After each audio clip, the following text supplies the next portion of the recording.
Marek, I'd like to just start with you and your comments on the EU and the EU being a useful tool but not being united at the moment.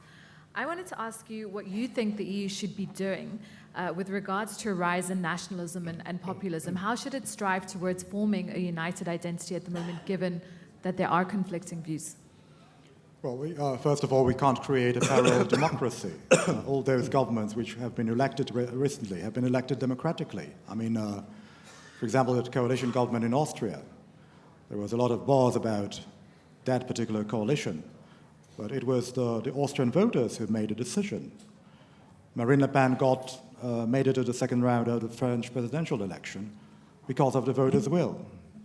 I'm myself personally a bit concerned about that, because Marine Le Pen has always been very vocal, talking about, for example, France's membership in NATO, which, again, as in the case of Great Britain, we would deeply regret if France decided to leave NATO in a foreseeable future. I hope it will never materialize. But anyway, this is what the voters, mostly in Western countries, decide, and this is a democratic process. We can't forget that. We cannot, feel offended by the fact that many voters decided the way we dislike, because this is what democracy is about. Sometimes we dislike the decisions made by voters. So as long as this rise in populism, I can't see any specific threat coming from the fact that these democratic processes do work. Of course, we have to, sometimes, when there is a coalition government like in Austria, the right-wing parties which enter governments sometimes change the tack a little bit. They sometimes shift their priorities. And they do realize, for example, that it doesn't make much sense to criticize the European Union just for the sake of criticizing it. So I believe that in many of those cases, we shouldn't be too worried about what is going on in Austria and France and maybe also in Germany. The question is whether the European Union has not contributed itself to these phenomena, trying to lecture, for example, some countries for some policies carried out in those countries, some domestic issues.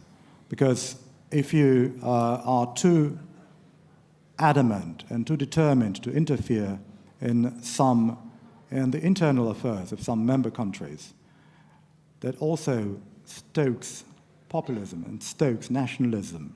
That's quite a natural phenomenon. So I think that this works both sides. I mean, the European Union and the European institutions, mostly, have to think twice sometimes. And I'm referring mostly to some politicians who have also been very vocal in criticizing national governments and national parliaments for some decisions taken over the last couple of years. Sometimes you need you have to refrain from some commentaries which would be considered as insulting, offensive, especially when you represent the European Union and the European EU institutions. Carl, I'd like you to just to pick up off the back of Marek's comments.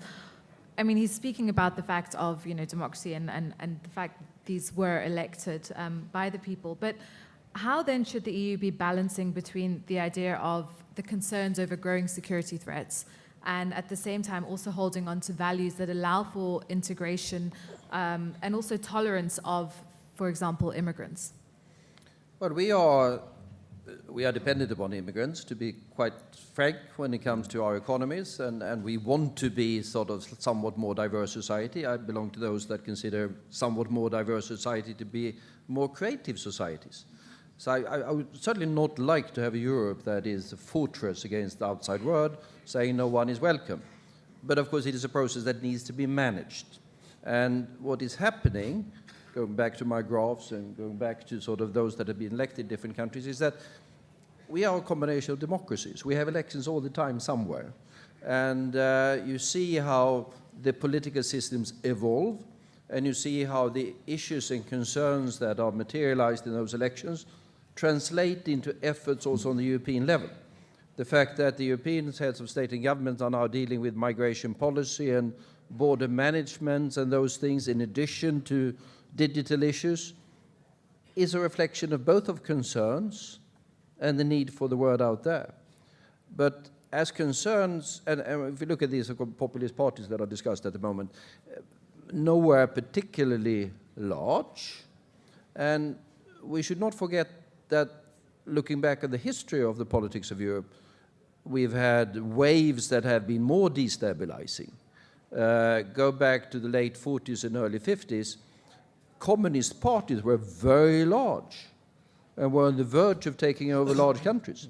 Have you heard about a communist party in Western Europe lately? No, you haven't. We had a wave of green parties entering parliaments in different countries, be that 10, 15 years ago or something like that. We now have a wave of parties more to the right that are more nationalist and anti-immigration. I think they're beginning to fade if we get that situation under control.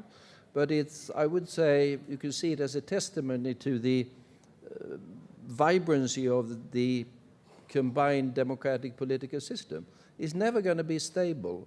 It can't be stable because the world changes and the concern of the electorate changes. Okay, and speaking of change, Geoffrey, I can't but not ask you about Brexit. I know you touched on it briefly, but you know, there's a lot of discussion about the future of, or kind of the future relationship between Britain and the EU. I actually want to ask you about the future relationship of Britain and the rest of the world. What kind of position should the UK be negotiating? Do people in the rest of the world still actually care what an old power actually has to say, and what kind of position should Britain be looking at going forward?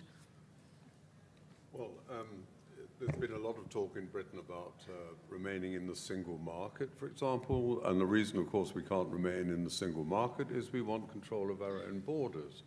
There's been talk in Britain about remaining within the customs union. The reason we can't remain in the customs union is because we would not then be able to negotiate trade agreements with other countries, and that's something that we want to be free to do.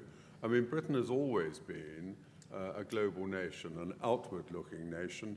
I hope Britain will become a bastion of free trade, and I hope it will re-energize its relationships with many countries which I think have been neglected over many decades. And foremost among those is India, but there are many other countries as well. So I'm optimistic about Britain's position in the world. At the moment, I'm not so optimistic about how we're going to conclude these negotiations with the European Union, because the EU is very inflexible, and that's a characteristic, I'm afraid, of the European Union, which is one of the reasons which led to Brexit. Thank you. Well, on flexibility, I just want to pivot slightly and ask you, Fyodor, with regards to Russia, to what extent should the EU be rethinking its relations and the way it interacts with Russia, given the changing world order? It's not too much to rethink just now, because it was a model which was adopted after the end of the Cold War, and which at that time was shared by both sides, that Russia should become affiliated with bigger, greater Europe, be part of it, not member of the European Union, but part of some Brussels-centric sphere, which didn't work. And since it became clear that it didn't work, we don't have any idea about our model of our relationship in the future. So it's not about rethinking, it's about thinking. Charles, I'd like you to pick up on the back of Fyodor's comments. You painted quite a bright picture with regards to the EU, and I'd just like to know your thoughts with regards to the EU and Russia. Well, constructive, we've been talking the talk for many years, constructive engagement with Russia. The European Global Strategy recently adopted doesn't really tell us what that should consist of, to be honest. The point I'd really like to make is that I don't see Russia as a power which really has an alternative model, a rival model to our liberal international order. basically Russia objects to US supremacy within that liberal international order. And I think we have to find ways in which to continue to work with Russia on key global issues, climate change, the Middle East, Iran, nuclear disarmament, and so on, these kinds of issues.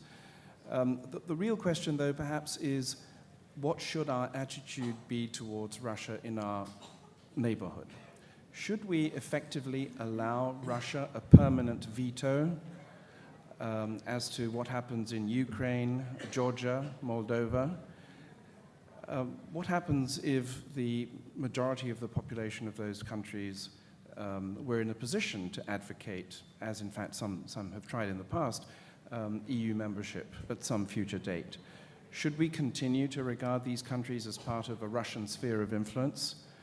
And let me say, by the way, I've been quite shocked about a lot of the things I've been hearing today about national sovereignty, and I'd like to pick up on Bildt's point there. You know, this morning we heard that nationalism is the only answer to terrorism, and that basically the future lies with the nation state. You know, well, hello, that's 19th century stuff, you know?